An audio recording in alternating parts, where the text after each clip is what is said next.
වැඩම වදාළ ගරුතර මහා සංඝරත්නයේ අවසරයි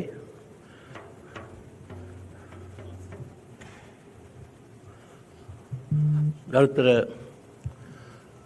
අපේ අමාත්‍යතුමා ප්‍රමුඛ සියලුම ආරාධිත අමුත්තන්ගේ අවසරයි මට තිබෙන කෙටි වේලාව නිසා මම සියලු දෙනාගෙන් අංගම් කියන්නේ සියලු දෙනාගෙන්ම අවසරයි ප්‍රේක්ෂකාගාරي සහ මේ සිටින සියලු දෙනාගෙන්ම ආරාධිත අමුත්තන් සහ ශ්‍රවණය කරන සියලු දෙනාගෙන්ම 20 වෙනි සියවසේ ආරම්භයේ ලංකාව තුල ඈත ගම්වල පැවති විවිධ යාතු කර්ම ඇදහිලි විශ්වාස ඔවුනොවුන් අතරම සංසරණ වෙමින් සංවර්ධන වෙමින් වැඩි දියුණු වෙමින් පැවතුණා. මේ අපේ තිබුණු ශාන්ති කර්ම 20 වෙනි සියවස අගභාගයේ සිට අද වන තෙක්ම දේශීය නර්තන කලාව සම්බන්ධ පුද්ගලයන් මතුනව සාමාන්‍ය ජනතාවද දිනපතා පාහේ විවිධ සංස්කෘතීන්ට අයත් ප්‍රතිරූපයන් ඇඳුම් පැළඳුම් ආහාර පාන භාෂාව සිතුම් පැතුම් දෛනික සිරිත් විරිත් හැසිරීම් ආදර සම්බන්ධතා ලිංගික හැසිරීම් ආදී ආශ්‍රය කරමින් දැනුම දේශපාලනය කියවීම හා කීනොකී බොහෝ සංස්කෘතික අංග රූපවාහිනිය හා වෙනත් චිත්‍රපට ගුවන්විදුලි යනි විවිධ මාධ්‍ය තුලින් දැනගෙන මගතොටේදී හම්බුනහමත් කතා බහ කරමින් සිටින කාරණේ නිසා විවිධ සංස්කෘතික අත්දැකීම් ලබා ගැනීමට මේ හුදකලා වූ ජනතාවට පුළුවන් වුණා. එතෙක් කාලයක් ඒ ගම් දනම් වලට ඒ ප්‍රාන්ත වලට අපේ රටේ තිබුණු උඩරට පහත සබරගම ප්‍රදේශවල සීමාව තිබූ මේ ශාන්ති කර්ම සම්ප්‍රදායන් සියල්ලම ජාත්‍යන්තර වෙළඳාම විදේශ සංචාරකයන්ගේ පැමිණීම සංචාර කර්මාන්තය සංක්‍රමණිකයන් සරණාගතයින් ආදී බොහෝ දෙනා හමුවීම හා ඔවුනොවුන්ගේ අදහස් වමාරු නිසා ඔවුන්ගේ සංස්කෘතිය සම්මිශ්‍රණ වෙමින් පැවතුණා. සංස්කෘතිය යනු නිතර වෙනස් වෙන ප්‍රපංචයක් බව පිළිගත්තු කාරණයක්. හැබැයි වසර 100කට වැඩි කාලයක් තුළ ලාංකේය සමාජ සංස්කෘතිය පුදුමාකාර ලෙස වෙනස් වෙමින් පවතිනවා. ඒ කියන්නේ පහුගිය වසර 100ක කාලය තුළ අපි නොසිතූ ආකාරයට ශ්‍රී ලාංකේය නර්තන කලාව හා සම්බන්ධ බොහෝ වෙනස් වීම් සිද්ධ වීම පවතිනවා. විශාල ගතික වෙනස් වීම් සිදුවන තත්ත්වයක් යටතේ අපට ආවේනික සංස්කෘතික ලක්ෂණ ආරක්ෂා කිරීම නොහැකි වී තිබේ. ඇතැම් පුද්ගලයන් මේ වෙනස් වීම වලට අනුකූලතාව දක්වන අතර තවත් පිරිසක් ඊට ස්වකීය ප්‍රතිවිරෝධ දක්වති. මෑත කාලයේදී සංවේදන හා තොරතුරු තාක්ෂණයේ ඇති වූ නවීන දියුණුවත් තාක්ෂණික උපක්‍රමත් භාවිත ක්‍රම නිසා ගෝලීය ක්‍රියාවලිය ඉතා වේගෙන් නගර ගම් දනව්සරා ගමන් කරනු පෙනේ. කෙසේ වෙතත් ගෝලීයකරණය වෙමින් පවතින සංස්කෘතික රටාව පරිවර්තනයකට හසු කරවීම පරිවර්තනයට හසු වීම වැළැක්වීම නොහැකි ප්‍රපංචයක්. එවන් පරිවර්තනීය සමාජ රටාවක් තුළ අපි අගය කරන සාම්ප්‍රදායික නර්තනයේද වෙනස් වීම කාට නම් නතර කළ හැකිද?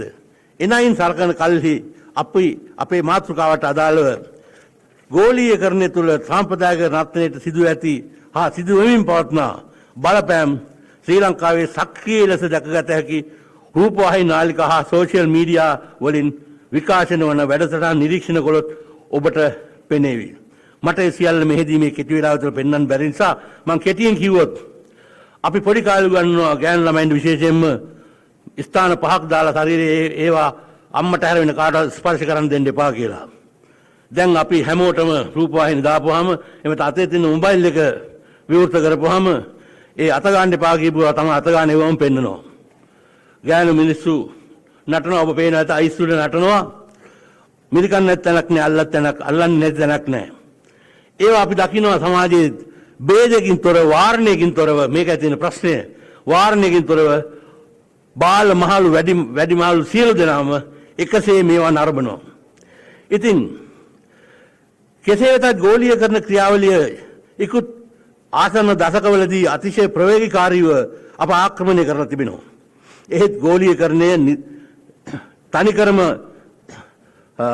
අභීතව සමාජ නිර්මිතයක් ලෙස පවත්නා වගේම මේ සියවස අගභාගයේ හෝ 16 වන 20 වෙනි සතවර්ෂයේ 15 වෙනි සතවර්ෂයේ අගභාගයේ හෝ 16 වෙනි සියවස මුල් භාගයේ එනම් ලෝක වෙළඳාම ස්වරූපය යුක්තිය භූගෝලීය විසඳුම විහිදුම් ප්‍රබල විපර්යාස ආදී නිසා මේවා ආරම්භ වුණු බව අපි පිළිගන්නට ඕනේ.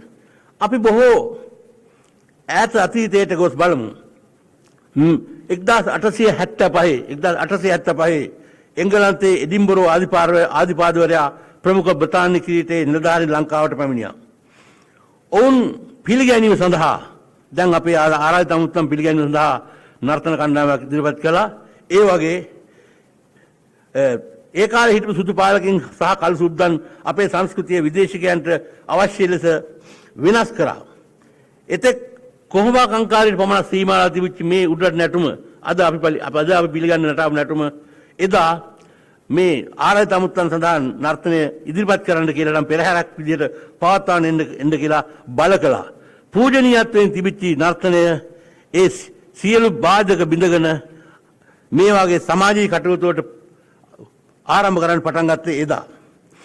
එයින් සිදුවුණු හොඳට වඩා සිද්ධ වෙලා තියෙන නරකක්. අද වැසිකිළියක් විවෘත කරනකොටත් උඩරට නැට්ටුව පාවිච්චි කරමින් ඒ පිළිගැනීම අවස්ථාව යොදා ගන්නවා. කොයිතරම් ඛේදජනකද. ඒ කොහොඹයක් අංකාරයේදී දෙවියන් සඳහා නටාපු නැටුම. දෙවියන් ඇතුළු බුදුන් ඇතුළු සියලු දෙනාට පූජාර්ථයෙන් නටාපු නැටුමක්. ඒ නිසා මේ தත්ත්වේ නැවතුන්නේ නැහැ. ඊට පස්සේ අපේ රටට ආපු බොහෝ දෙනෙක් අපේ රටේ නැටුමත් අපේ සංස්කෘතියත් නර්තන සංස්කෘතියත් වෙනස් කිරීමට බොහෝ උපක්‍රම යෙදුවා. විශේෂයෙන් ගත්තොත් ජර්මන් ජාතික කාල් හාගන්බෙග්, ජෝන් හාගන්බෙග් අයියා මලු දෙන්න ඔය සත්තුවත් ඇති කිරීමට මුල් වෙති දෙන්න. කාල් හාගන්බෙග්, ජෝන් හාගන්බෙග්, ඇමරිකානු ජාතික ටෙඩ් ෂෝන්, ಭಾರತೀಯ ශිල්පීන් වූ රබීන්ද්‍රනාත් tagore, උදය ශංකර්, රාම් ගෝපාල්, රුක්මනී දේවී, රාගිනී දේවී ආදී වූ ශ්‍රී ලංකේ නර්තනය ඔවුනොවුන්ට ඕන විදිහට ඒකා හිටපු සාම්ප්‍රදායික ඇදුරලව්වා වෙනස් කරමින් සමාජගත කරන්න උත්සාහ කරා. විශේෂයෙන් ටෙඩ් ෂෝන් සහ රබීන්ද්‍රනාත් tagore තුමා විසින් ඇති කරපු වෙනස හොඳ වගේම නරක සිද්ධ වෙලා අදටත් තියෙනවා. ඒ රටවලට ඔවුන්ගේ ජාතිකත්වය අපේ සංස්කෘතියට අනුගත කරමින් ඒ කරන ලද වෙනස් කිරීම නිසා අපේ අයගේ හයිබ්‍රිඩ් වීමේ නර්තන කලාවක් ඇති වුණා. මේ අපේ තිබුණු ලෙඩ රෝග දුරු කරගන්න තිබුණු ශාන්ති කර්ම ඒ පරමාර්ථයෙන් ක්‍රමක්‍රමයෙන් බැහැර වෙන්නට පටන් ගත්තා. අපි බලමු ඒ වගේ පොඩි නර්තනාංකයක් හිතා විනාඩි දෙකකින් විතර බලමු. එතකොට ඔබට තේරෙවි මේ අංකේ බලලා ඉවරයි ඊට පස්සේ මම ඒ කාරණේ කියන්න. හරි. මේක පහතට තිබෙන නොංචි කෝලම කියන කෝලම.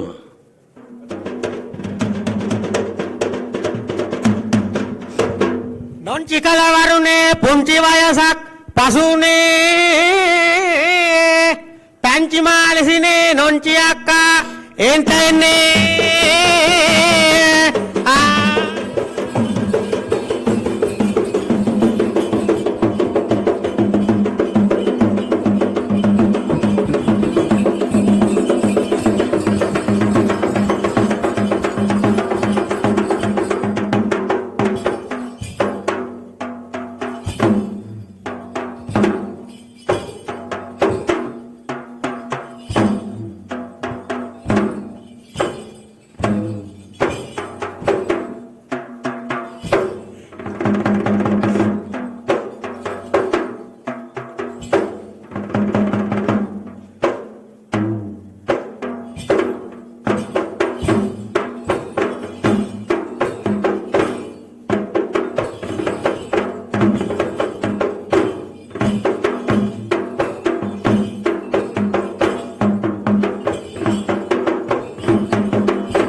මොකද කිව්වේ?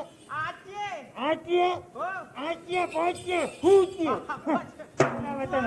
ආච්චිට වෙන තද වුණා. තේන්ති ගියා. පාරක බහලා යන්න පුළුවන් ඒ මනුස්සන්ට ආච්චි කිය හූච්චි කිය ආච්චි කිය. එන්න බොත්තම් කරන්න. ගොඹේ වයස බලලා නෑ මම කතා කරේ. එහෙනම් අක්කේ. අපේ අයි වල වත්තක්ක. ආ. අයි බන්දක්ක. ආහා. පිටවක්ක. ඔව්. කොරක්ක. මේ හොර වේ හොරා වගේ තමයි ආවේ හැබැයි. එහෙමනේ ඔන්න මේ පාර කතා කරන්න ඕන කරයක්. නාංගියේ. අනේ වගේ බුදු මල්ලියේ. හරි ගියා හරි අනේ ගියා. කාලෙකින් බන්දෙක් කියන්නේ. අම්බේ හා හා. මල්ලිව දැක්ක කාලෙම මතක නෑ. හදේනේ මේ අපේ නෝටියක් කරේවා. ඒකනේ. ඈ කොහෙද මේ බහැරක් යන කඩිමුඩි. අනේ බම් මේක නෙමෙයි. මම මේ මොරටුවට ගියා පලා ගන්න කියලා. දුවා මේ පලා ගන්න ගියපු දුරා. අර මකෝ. ඔය කොරටුවට ගිහිල්ලා මා හිතේ පලා. අනේ බම් මං ඒක තමයි කිව්වේ කොහෙද මේ කටේ දත් නැති නිසා වචන හුටස් කියලා පනිනවා. නේ වයසට ගියාම එහෙම නේද? මේ ඊට පස්සේ මං ගෙදර ගියා. ඊට පස්සේ අපේ ගෙදර මිනිස්සු ඉන්නවාද කියලා බලන්න. අපි පනික් කළා. පනික් කළේ කොහේ ගියාද දන්නේ නැහැ බම්. හදේනේ හොයාලා බලන්න. උන්දාගේ අර අඟේ එල්ලලා තිබුණ පවුලක් නැහැ පවුලට ගහන කඩිපුකක් නැහැ නෝ. මේ අපේ කතා ගන්න යොදන්න. අර මකෝ. ඒ පවුල් එල්ලනවා. ඈ එහෙම නෙවෙයි. ඈ අගේ එල්ලපු දවුලයි. ඈ මම හිතන්නේ ඒකට ගහන කඩිප්පුවා ගැන. ඒක තමයි බම් මං කිව්වේ. අනේ මේ මදුවට හොඳේ මට මිනිස්සු නැති වුණක් කමන්නේ. මිනිස්සු නම් ඕන දේ හොයාගන්න පුළුවන් නේ. මගේ දරුවෝ දෙන්න නෑනේ. කවුද දරුවනේ? අයි බම් මගේ චුක්කිනියා ඩුංගුරුවයි කොල්ලා. වාත්තේ යන්නේ ඒ දෙන්නත් ඇත්තේ. අනේ දැක්කේ නැතේ. දුවා මේ මා හිතන්නේ මේ කොහේ හරි පැනලා ඇති. හිටියද? මා ශ්‍රී ලංකාවේ චුක්කිනියා පුතේ. ආ චුක්කිනියා ඉන්නවා කතා කරන්නේ. ඩුංගුරුවේ පුතේ. මෙහෙට එන්න පුතේ. නෑ වගේ. හා? පුතේ එන්නකෝ. චුක්කිනියා අනේ එන්න වගේ මං ගිහිල්ලා බලන්න. ඔයාලා බලන්න. මං හොයාලා බලන්න. මං ගිහිල්ලා එන්න හොඳේ. අනේ සුරංගනවි දැක්කොත් මගේ චුක්කුනිය කොල්ලටයි ඩුංගුරුව කොල්ලටයි එන්න කියන්නේ. අනේ කියන්නේ.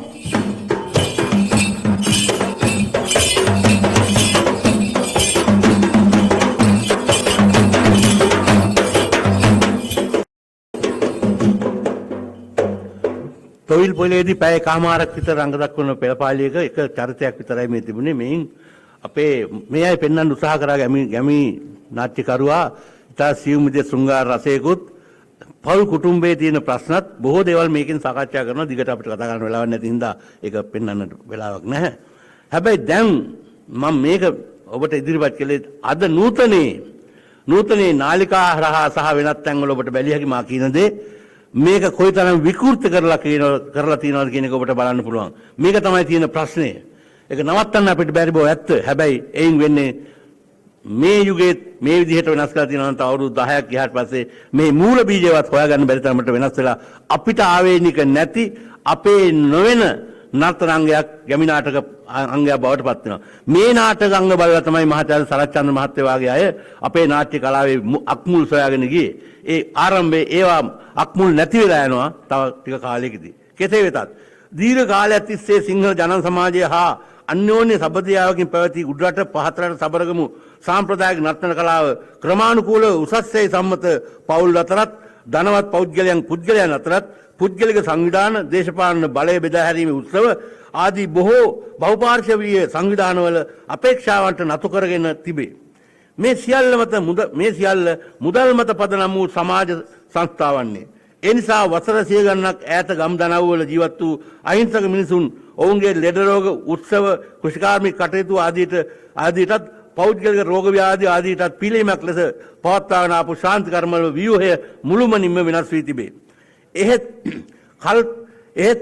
තරමක් ඒ කාලයේ රහසිගත පැවැත් වූ ශාන්ති කර්ම බලිතෝල් යන්ත්‍ර මන්ත්‍ර ආදී නූතනයේ ඔබ දකින්න ඇති මහා කොහොඹා කංකාරි ශාන්තිය, මහා දහාට සන්නිජාගය, මහා ගම්මඩු ශාන්තිය, රටටම සෙත්පතා කරන මහා රටයකම ත්‍රිවිධ හමුදාවට සෙත්පතා කරන මහා කොහොඹා කංකාරිය, රජයට හා ජනතාවට සෙත්පතා කරන මහා මහතෝන් සමයේම ආදි වශයෙන් පූජාර්ථයේ හෝ භාවමය ගුණයෙන් විනිර්මුක්ත නර්තන ප්‍රසංග බවට පත් වෙලා තිබෙනවා. ඒවා හුදෙක් ජනතාවට ඉදිරිපත් කරන ප්‍රසංග බවට පත් වෙලා තිබෙනවා. මේ නිසා සිදුවේ කුමක්ද?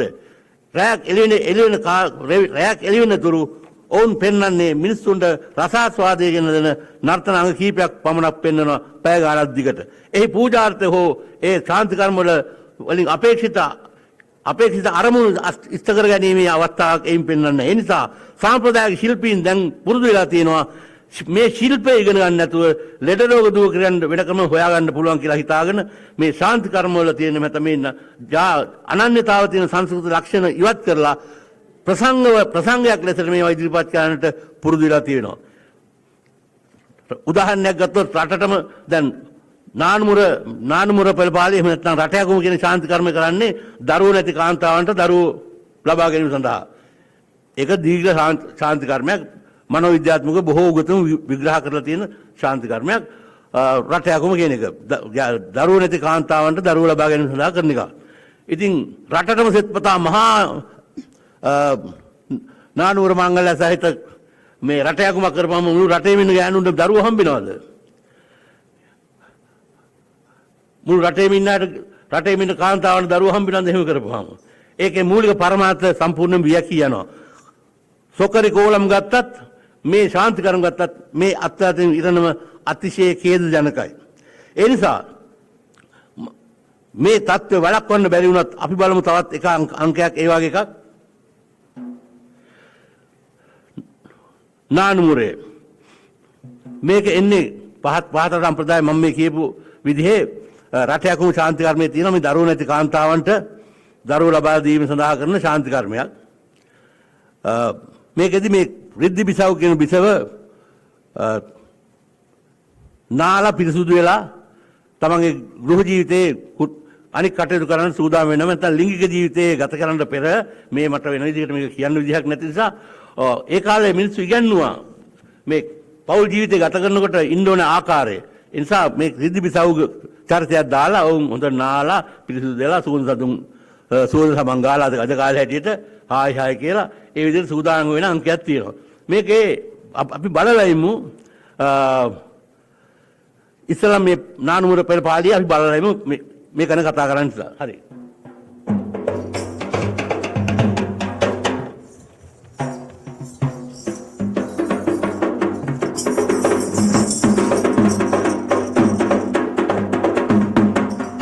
රංගිල රිච්චි විලා කෙලිනා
පෙළපාලි පිට කරා එහෙම නෙමෙයි එදා විල්ලෝඩි නුවර. හොඳ කිසෝ සත්කත්ව පුතල ගොයතුවා. දීපංකර පුතුන්ට කපුසංගෝ පූජා කරන්න යන්න මත්තේ නාල පිරිසිදු ආකාරය තමයි මේ ගෙනහැර දැගෙන මේ සිතක් සාන්තියක් කරගෙන යන්න. ආවනා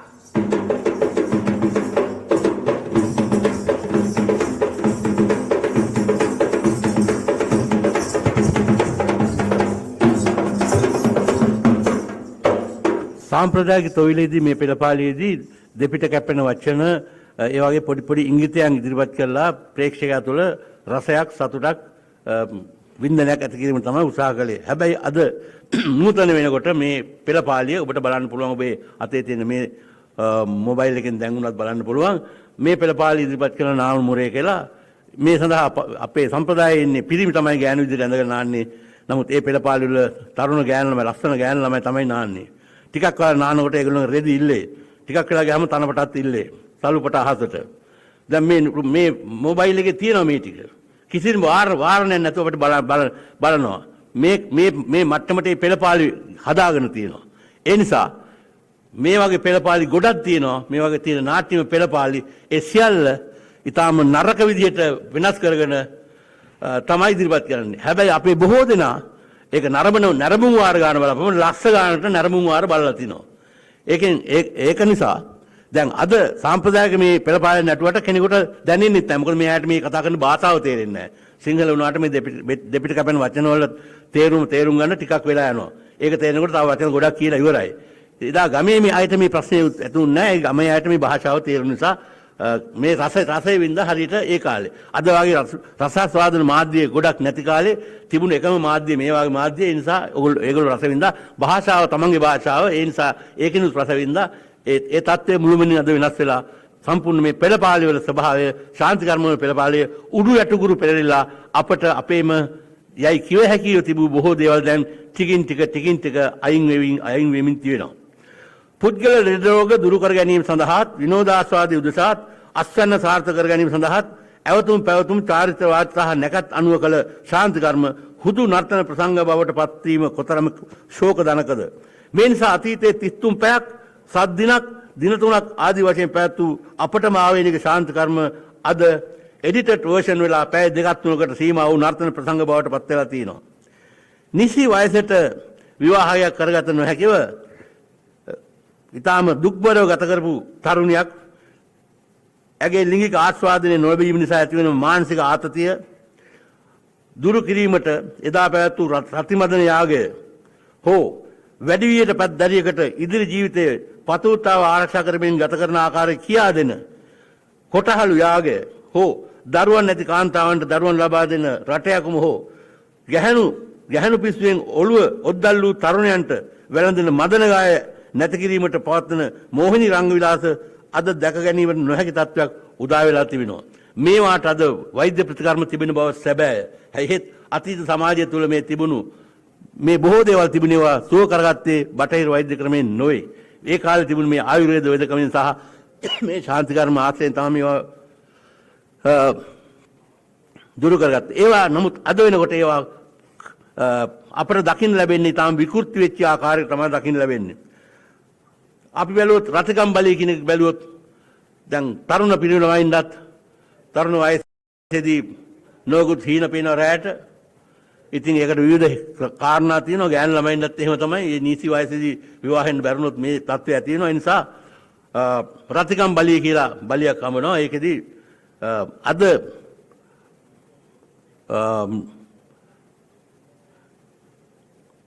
අපට බොහෝ රෙදි ඇතිව හෝ රෙදි නැතිව හෝ රූප බලන්න පුළුවන්කම තිබුණාට එදා කාලේ එහෙම බලන්න පුළුවන් ක්‍රමයක් තිබුණේ නැහැ. ඒ නිසා රූප අඹලා මේ අය ඉදිරියේ බලියක් අරිනවා රැය එළිවෙනකන්.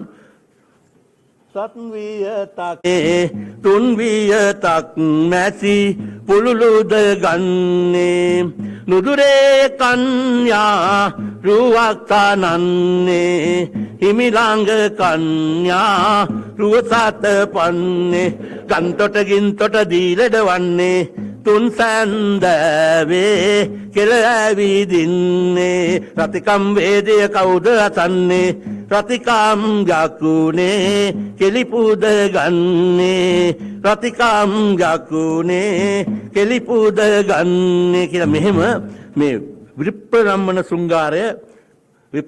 සුංගාරය ඇති මේ ජාතු කර්මය කරලා ඒ කාලේ මේ ලෙඩ හොඳ කළා කියලා කියනවා. ඉතින් පිරිමි අයටත් රැට පේනවා, මෝහිනී පේනවා. ඉතින් දැන් කාලේ වෙන්නේ යටලියෙන් නාරිලතා මල් පූදිනා බල ඉන්නවා දැන්. ඒ නිසා මේවට කරපු ජාතු කර්ම ටික නැති වෙලා අපේ මනන්තාවක් නැති අසංස්කෘතික කණ්ඩායමක් බවට පත් වෙන එකයි අපිට අනාගතයේදී මුහුණ දෙන්න සිද්ධ වෙන්නේ. එතනයි තියෙන ගැටලුව. දැන් 18 වෙනි සතවර්ෂයේ මහනුවර රජමාලිගාව ගත්තොත් රජුරවණ්ඩ අන්තපුරේ නෝනලා ගොඩාක් හිටියා. ඉතින් එක එක්කෙනා ගාවට යනකොට අවුරුදු ඉවර වෙනවා. අවුරුද්ද එකතරා එක්කෙනෙක් ගාවට යන්න පුළුවන් වෙන්නේ. මේ නිසා අනික් අය අවුරුදු 364 දවසම විප්‍රලම්බන සුංගාරයෙන් රජුරු අදේ හෙටේ කීක බල ජනේලි ගාවට අඬා ඉන්නවා. වතින්න නැගී හුද කලාව උන්මාට සමහන් රති රුති නා අතින් කොමල පීරි මදිනේකි කාලද ගනරන් කැකුළු තනා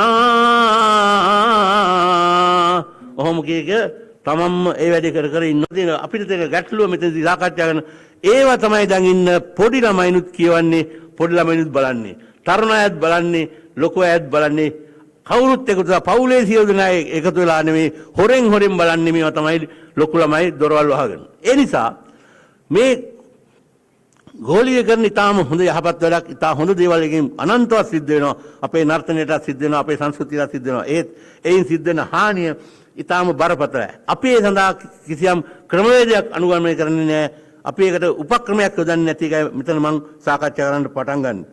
ශ්‍රී ලංකාවේ නර්තනයේ පමණක් නෙවෙයි සංස්කෘතිය වශයෙන් ගත් කල සාම්ප්‍රදායික අපේ ආහාර රටාව විශේෂයෙන් නාගරික සමාජය තුළ බරපතල ලෙස වෙනස් වී ඇත.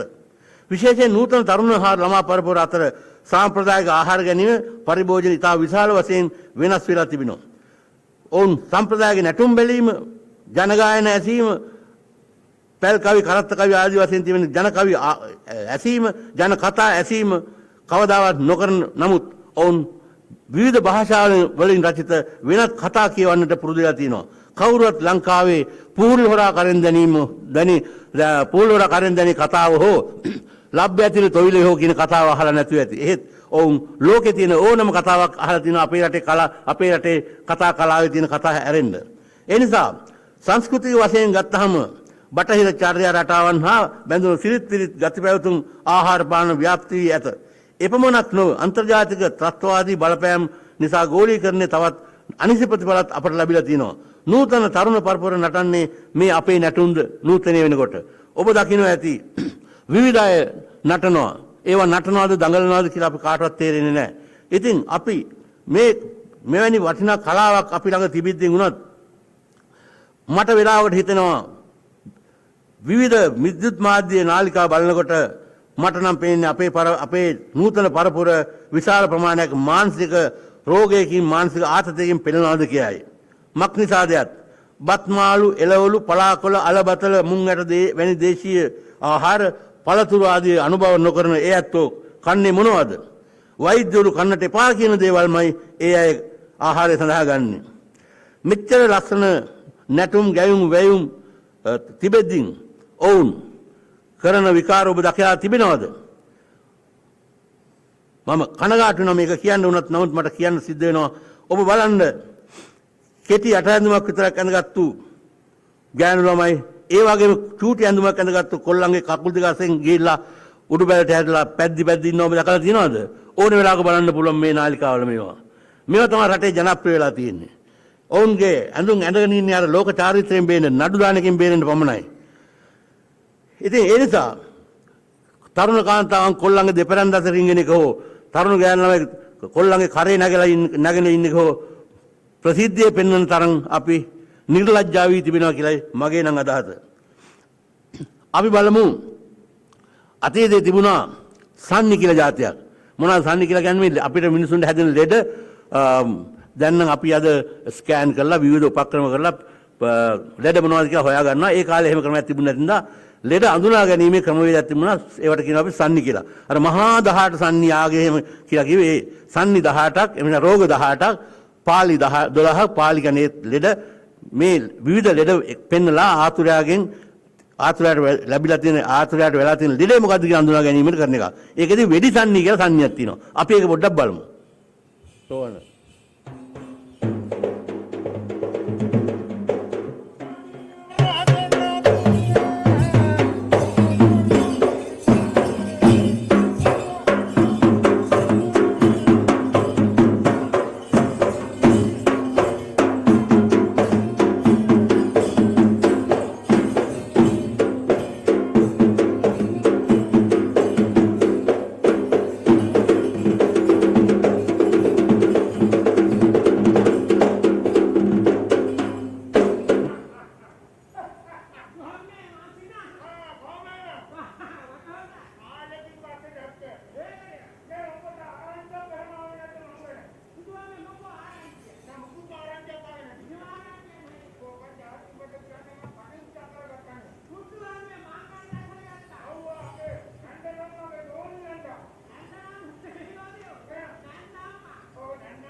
හෘද රෝගීන්ට හෘද වස්තුවේ heart attack එකක් එනවාද එහෙම නැත්නම් හෘද රෝගයක් තියෙනවද කියලා බලන්න අපේ මිනිස්සු කරපු දෙයක් තමයි ඔය අත්අඩ වැලිමක් ඔය ඔහොම එකකින් තමයි බලාගන්නේ ඒ වෙඩිල්ල මෙතනදී පත්තු කරන්න දැන් මෙතන පත්තු කරන්න බැරි හින්දා එළිය පත්තු කරින්ද ඔබට දැනුන්නේ නැහැ. අර ඉලෙක්ට්‍රික් ෂොක් එකක් දානවා කියලා කියන්නේ බයිපාස් කරාට පස්සේ ඒවා එකක් මේගොල්ලෝ කරනවා. ඒක විස්තර කරන්න වෙලාවක් නැහැ මෙතනදී.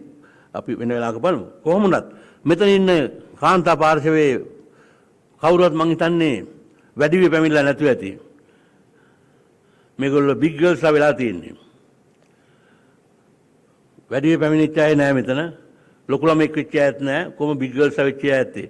කවදාවත් මං හිතන්නේ ඔබ අහලා නැතුව ඇති බිග් ගර්ල්ස්ලා වෙච්ච අයට එහෙම නැත්නම් වැඩි වෙ පැමිණ අයට කොටාලු යාගය කියලා යාගයක් තියෙනවා කියලා. අහලවත් නැතුව ඇති. ඔබ දැන් කරන්නේ මොකද ඔබේ දුව කොටාලු වුණාම නෑ බිග් ගර්ල් කෙනෙක් වුණාම ඔය කොහේ හරි අයිනකට අරන් ගිහලා නාවලා මොනවා හරි ඇඳුමක් අඳලා කීයක් හරි දීලා හිටන් කෙල්ල ගෙදරට ගන්නවා. හැබැයි මෙතන ඉන්න කවුරු හරි දරුවෝ ඉන්න අම්මලා කවදා හරි දවසක තමන්ගේ දරුවා වෙනින් කිරියම්මලා දානයක් දීලා තියනවද? කිරියම්මලා කට්ටියක් ඉන්නවා කියලා දන්නවද? කිරියම්ම කියන්නේ කවුද කියලා දන්නවද අපි? කිරි දෙන හැමෝම අම්මලා නෙමෙයි. කිරියම්මලා කියන්නේ කවුද? ඒව නැහැ. ඒ නිසා මේ අභාවයට යන මේවා රැක ගැනීම සඳහා යම් කිසි ක්‍රමවේදයකට අපි මේත් එක්ක යෝජනා කරන්න ඕනේ. ඒ නිසා තමයි කියන්නේ රුහුණු රටේ කිරි අම්මාවරුනේ රුහුණු රටට සොඳ දිවසෙලන්නේ දුන්නු මේ කිරි දාන වරද නොගන්නේ රුහුණු රටින් කිරි බිසව්වාඩින්නේ සෙත් පිරලා උඩු ගුවනේ වඩිනවා දිව්‍ය සලුවගෙන පවන් තලනවා දුන්නු මෙකිරි දන වරද නොගනවා වයඹ රටින් කිරි බිසව් වඩිනවා. ඔහොම කියලා ඒ කාලේ ඉතින් මේ කිරි අම්මලාගේ දානවල එහෙම දුන්නා. මට තිබෙන කාලේ ඒවාලා ඉවරයි විනාඩි 2-3ක් වැඩි වෙනත් ගත වුණා. කොහොම වුණත් මං හිතනවා තාම කෙටි වෙලාවක් තුල කරන්න බැරි වැඩක් කරන්න උත්සාහ කළා. ඔබට යම් කිසි හැඟීමක් අවබෝධයක් නැති මෙහෙම දේවල් තියෙනවා මේවට මොකද වෙලා තියෙන්නේ කියලාවත් හොල බලන්න ඕන එක හැඟීම් මාත්‍රයක්වත් ඇති වුණා නම් ඒ ඇති කියලා මම විශ්වාස කරනවා. ඔබ සමට බොහොම ස්තුතියි. ආයුබෝවන්.